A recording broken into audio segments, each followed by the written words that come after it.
Day 85, March 26th, and today we're going to go through Joshua chapter 12, verse 7 through Joshua chapter 15, verse 19. Here is a list of the kings of the land that Joshua and the Israelites conquered on the west side of the Jordan, from Baal Gad to the valley of Lebanon to Mount Halak, which rises towards Seir.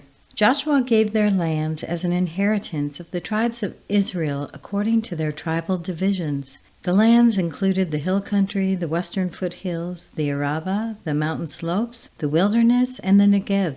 These were the lands of the Hittites, Amorites, Canaanites, Perizzites, Hivites, and Jebusites. These were the kings.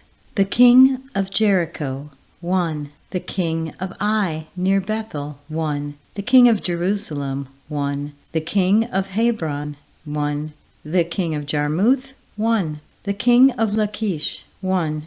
The king of Eglon, 1. The king of Gezer, 1. The king of Debir, 1. The king of Geder, 1. The king of Hormah, 1. The king of Arad, 1. The king of Libnah, 1. The king of Adullam, 1. The king of Makkedah, 1. The king of Bethel, 1. The king of Tepuah, 1.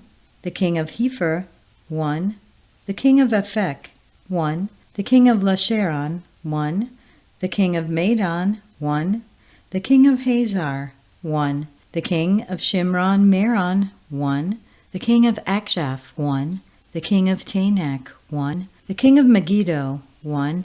The king of Kadesh, 1. The king of Jokneam in Carmel, 1.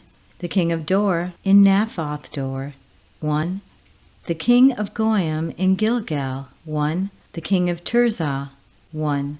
31 kings in all. When Joshua had grown old, the Lord said to him, "You are now very old, and there are still very large areas of land to be taken over. This is the land that remains, all the regions of the Philistines and Geshurites, from Shihor River on the east of Egypt to the territory of Ekron on the north, all of it counted as Canaanite, though held by the 5 Philistine rulers in Gaza, Ashdod, Ashkelon, Gath, and Ekron, the territory of the Avites on the south, all the land of the Canaanites, from the era of the Sidonians as far as Aphek and the border of the Amorites, the area of Byblos, and all Lebanon to the east, from Baal Gad, below Mount Hermon, to Lebo Hamath.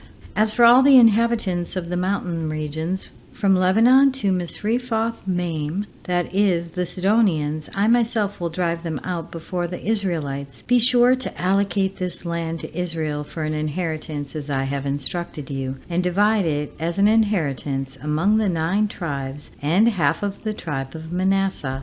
The other half of Manasseh, the Reubenites and the Gadites, have received the inheritance that Moses had given them east of the Jordan, as he, the servant of the Lord, had assigned it to them. It extended from Eror on the rim of the Arnon Gorge, and from the town in the middle of the gorge, and included the whole plateau of Medeba as far as Dibon, and all the towns of Sihon, king of the Amorites, who ruled in Heshbon, out to the border of the Ammonites. It also included Gilead, the territory of the people of Geshur and Maacah, all of Mount Hermon, and all Bashan as far as Salekah, that is, the whole kingdom of Og and the Bashan, who had reigned in the Ashtaroth and Edrei. He was the last of the Rephaites. Moses had defeated them and taken over their land, but the Israelites did not drive out the people of Geshur and Maacah, so they continued to live among the Israelites to this day. But to the tribe of Levi he gave no inheritance, since the food offering presented to the Lord, the God of Israel, are their inheritance, as he promised them. This is what Moses had given to the tribe of Reuben according to its clans: the territory from Eror on the rim of Arnon Gorge, and from the town in the middle of the gorge, and the whole plateau past Medeba to Heshbon, and all its towns and plateau, including Dibon, Bamoth Baal, Beth Baal Meon, Jahaz, Kedemoth, Mephath, Kiriathaim,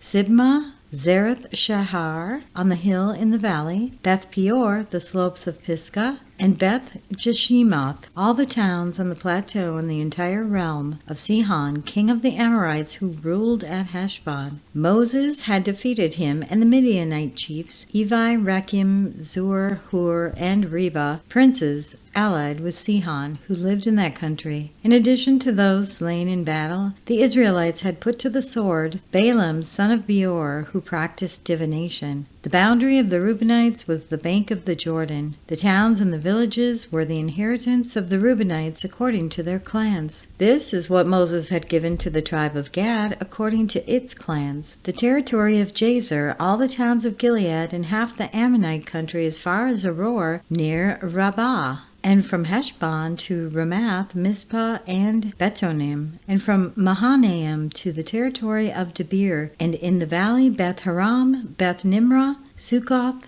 and Zaphon, with the rest of the realm of Sihon, king of Heshbon, the east side of the Jordan, the territory up to the end of the Sea of Galilee. These towns and their villages were the inheritance of the Gadites according to their clans. This is what Moses had given to the half-tribe of Manasseh, that is, to half the family of the descendants of Manasseh according to its clans. The territory extending from Mahanaim and including all of Bashan, the entire realm of Og, king of Bashan, and all settlements of Jair in Bashan, 60 towns, half of Gilead, and Ashtaroth, and Edrei, the royal cities of Og in Bashan. This was for the descendants of Machir, son of Manasseh, for half the sons of Machir according to their clans. This is the inheritance Moses had given when he was in the plains of Moab across the Jordan east of Jericho. But to the tribe of Levi Moses had given no inheritance. The Lord, the God of Israel, is their inheritance as he promised them. Now these are the areas the Israelites received as an inheritance in the land of Canaan, which Eliezer the priest, Joshua son of Nun, and the heads of the tribal clans of Israel allotted to them. Their inheritance was assigned by lot to the 9.5 tribes, as the Lord had commanded through Moses. Moses had granted the 2.5 tribes their inheritance east of the Jordan, but had not granted the Levites an inheritance among the rest, for Joseph's descendants had become 2 tribes,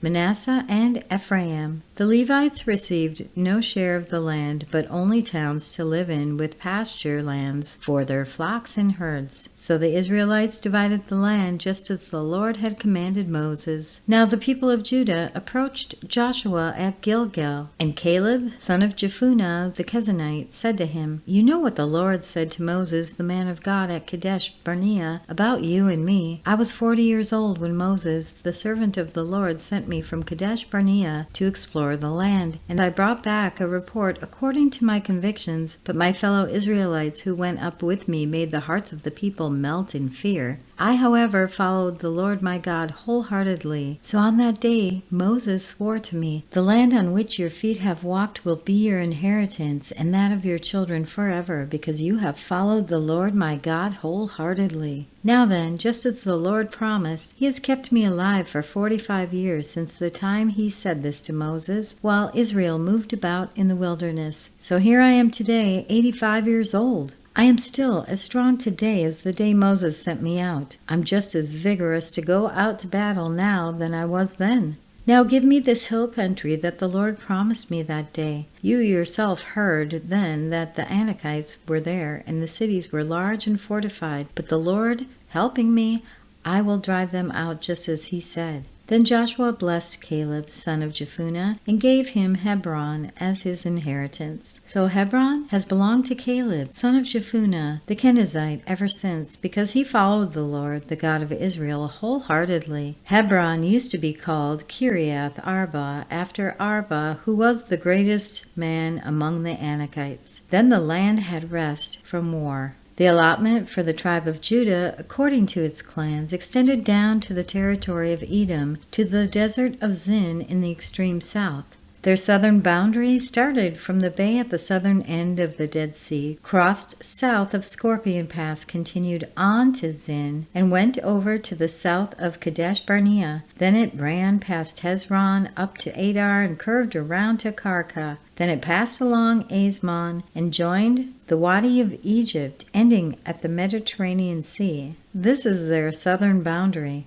The eastern boundary is the Dead Sea as far as the mouth of the Jordan. The northern boundary started from the bay of the sea at the mouth of the Jordan, went up to Beth Hoglah, and continued north of Beth Arabah to the stone of Bohan, son of Reuben. The boundary then went to Debir from the valley of Achor and turned north to Gilgal, which faces the pass of Adumim south of the gorge. It continued along the waters of En-Shemesh and came out at En-Rogel. Then it ran up the valley of Ben-Hinnom along the southern slope of the Jebusite city, that is, Jerusalem. From there it climbed to the top of the hill west of the Hinnom Valley, at the northern end of the valley of Rephaim. From the hilltop, the boundary headed toward the spring of the waters of Nephtoah, came out at the towns of Mount Ephron, and went down toward Bela, that is, Kiriath Jearim. Then it curved westward from Bela to Mount Seir, ran along the northern slope of Mount Jearim, that is, Casalon, continued down to Beth Shemesh, and crossed to Timnah. It went to the northern slope of Ekron, turned towards Shekiron, passed along to Mount Bela, and reached Jabneel. The boundary ended at the sea. The western boundary is the coastline of the Mediterranean Sea. These are the boundaries around the people of Judah by their clans. In accordance with the Lord's command to him, Joshua gave to Caleb, son of Jephunneh, a portion in Judah, Kiriath Arba, that is, Hebron. Arba was the forefather of Anak. From Hebron, Caleb drove out the 3 Anakites, Sheshai, Ahiman, and Talmai, the sons of Anak. From there he marched against the people living in Debir, formerly called Kiriath Sepher. And Caleb said, I will give my daughter Aksah in marriage to the man who attacks and captures Kiriath Sepher. Othniel, son of Kenaz, Caleb's brother, took it, so Caleb gave his daughter to Aksah to him in marriage. One day, when she came to Othniel, she urged him to ask her father for a field. When she got off her donkey, Caleb asked her, What can I do for you? She replied, Do me a special favor, since you have given me land in the Negev. Give me also springs of water. So Caleb gave her the upper and lower springs. And that concludes today's reading. If you have thoughts to share or questions to ask, we do fellowship in Telegram and on the X community for the Chronological Bible Study. You can find links to those in the description. I really encourage everyone to ask questions. Don't hold back.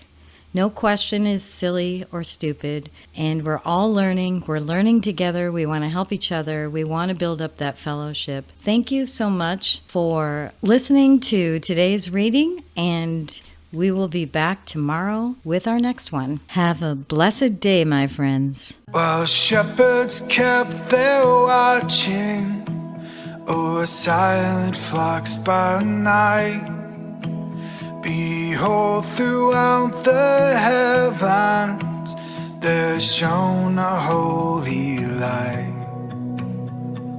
Go tell it on the mountain, over the hills and everywhere. Go tell it on the mountain that Jesus Christ is born.